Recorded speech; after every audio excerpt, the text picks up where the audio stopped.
Essa história que nos é narrada na primeira leitura de Ló, a sua saída de Sodoma e Gomorra, a sua mulher que vira estátua de sal, ela é repleta de detalhes que muitas vezes a gente lê rapidamente e não presta atenção. Então nós sabemos que Ló, em meio a toda aquela bagunça, aquela promiscuidade onde se encontrava essa cidade, ele conseguiu se manter puro. Mas existem algumas contaminações que ficaram em Ló de tudo isso. Porque ainda que Deus deu a ele a graça ali de não se contaminar, de não se sujar com a imundície do pecado, nós vemos alguns detalhes. Por exemplo, os anjos insistiram com Ló, dizendo... Por que os anjos tiveram que insistir com Ló? Porque Ló estava enrolando. Depois de todo aquele acontecimento, dos homens quererem até invadir a sua casa para ter relação com os anjos, agora Ló fica procrastinando para sair dessa cidade. E os anjos vêm, insistem com Ló e dão uma palavra de ordem. Levanta-te, toma tua mulher e tuas 2 filhas e sai para não morreres também por causa das iniquidades da cidade. Versículo 16, como ele hesitasse. Olha aí, cara. E por que Ló hesitou? Porque ainda que Ló não tinha contato, ele se acostumou com aquela realidade profana. É aquilo que o padre Paulo Ricardo fala num curso dele, do castelo interior, né, das moradas. Eu guardei isso no meu coração. Às vezes a pessoa ela tá no castelo. O que significa isso? Ela saiu do pecado mortal, mas ela fica olhando para fora do castelo. Ela fica admirando o mundo. Ela não pode fazer e ela fala, que pena que eu não posso mais.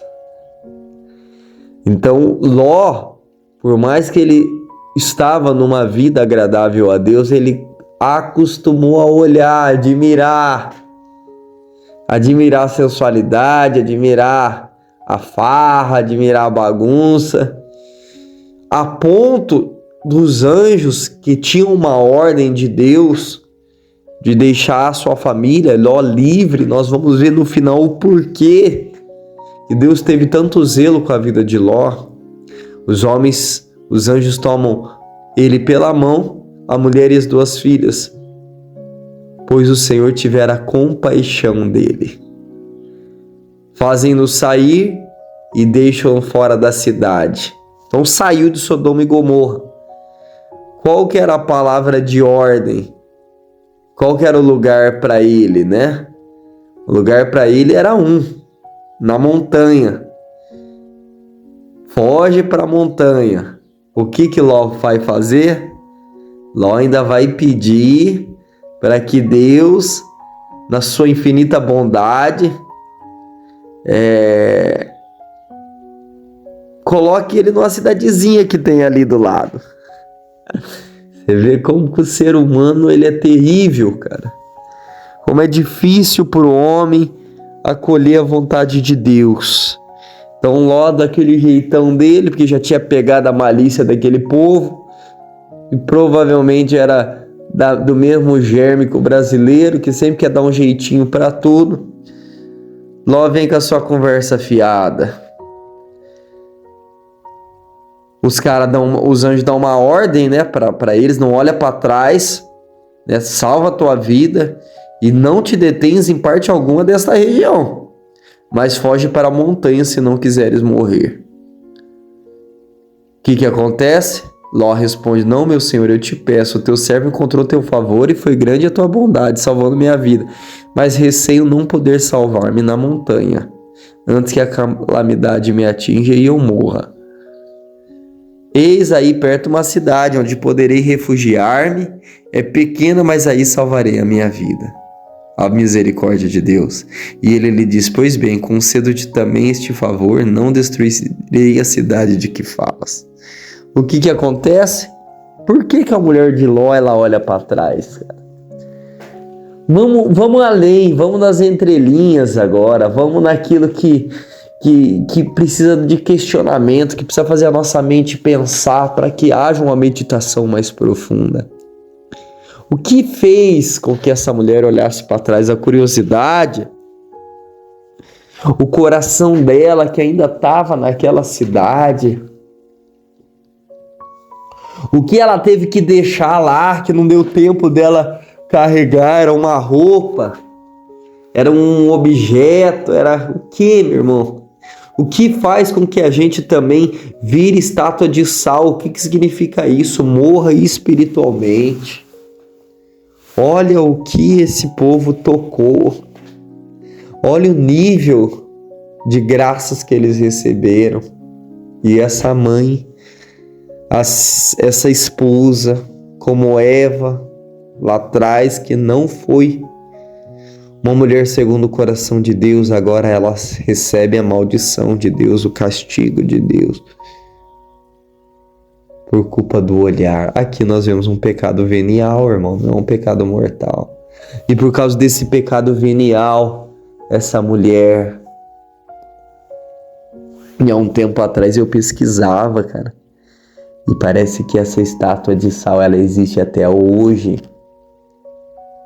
nesse lugar. Olha que coisa incrível. Então, meus irmãos, nós não podemos brincar com aquilo que Deus fala, com aquilo que Deus nos direciona, com aquilo que Deus nos pede. Quando Deus fala para sair de um grupo de WhatsApp, sair de uma amizade, sair de uma conduta, de um tipo de roupa, de um tipo de conversa, de um tipo de seriado que eu assisto, de um tipo de música que eu ouço. Deus não está brincando, Ele sabe que lá na frente nós vamos ser reduzidos a uma morte espiritual. E foi o que aconteceu com essa mulher. A Sagrada Escritura não narra como que eles reagiram, as filhas, o marido, a ver a mãe assim.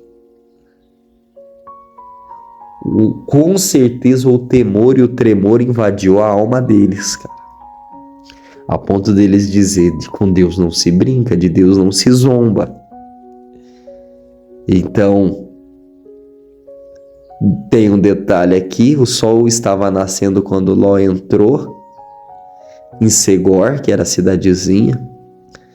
Quando Ló entra, começa a chover do céu enxofre e fogo sobre Sodoma e Gomorra.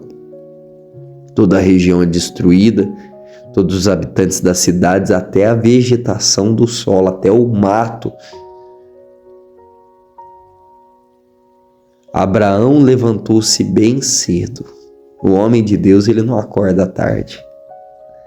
O Abraão levantou bem cedo e foi até o lugar onde antes tinha estado com o Senhor. Lugar de comunhão.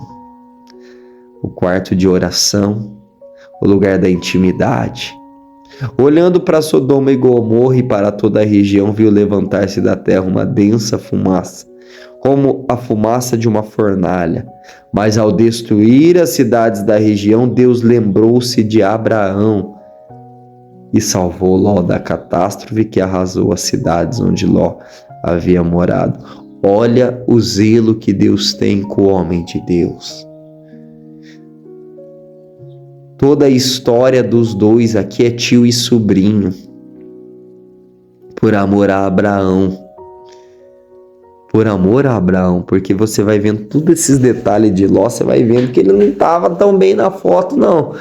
O coração dele não estava em Deus. E aqui no final o Senhor nos explica. Deus lembrou-se de Abraão e salvou Ló da catástrofe que arrasou as cidades onde Ló havia morado. Quando Deus olha para a tua cidade, quando Deus olha para a minha cidade, o que Ele vê, irmão? Será que nós já estamos nesse nível de não se contaminar, de ser ali uma alma agradável a Deus, ou nós vamos precisar de muita sorte? Que a Imaculada e a Sempre Virgem Maria, aquela que foi vigilante, que também não se contaminou em meio a toda a impureza que tomava conta da sua região, a falta de temor a Deus, a idolatria aos ídolos.